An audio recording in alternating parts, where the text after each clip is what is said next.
నమస్కారం ఈటీవీ 360కి స్వాగతం ముందుగా ప్రధానాంశాలు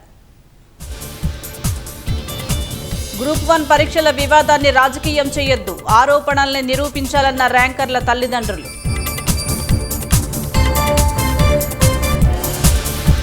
గ్రూప్ 1 కోసం మా పిల్లలు ఎన్నిసార్లు పరీక్షలు రాయాలి వ్యవస్థలపై నమ్మకం కోల్పోయే పరిస్థితి తేవద్దంటూ కన్నీటి పర్యంతం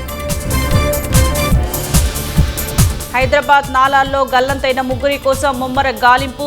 సహాయక చర్యలు చేపట్టిన డీఆర్ఎఫ్ జీహెచ్ఎంసీ బృందాలు యూరియా కోసం కొనసాగుతున్న అన్నదాతల అగచాట్లు అధికారులు పట్టించుకోవడం లేదంటూ రైతుల ఆవేదన 10 ఏళ్ల బాలికపై అత్యాచారం కేసులో నల్గొండ పోక్సో కోర్టు తీర్పు దోషికి 24 ఏళ్లు జైలు శిక్ష 40,000 జరిమానా హిమాచల్ ప్రదేశ్లో వరద బీభత్సం కొండచర్యలు విరిగిపడి ముగ్గురు మృతి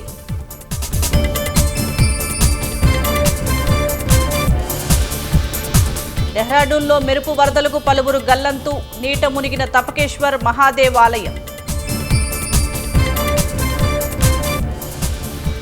తిరిగి ప్రారంభమైన భారత్ అమెరికా మధ్య వాణిజ్య చర్చలు 2030 నాటికి $500 బిలియన్ వ్యాపారమే లక్ష్యంగా మంతనాలు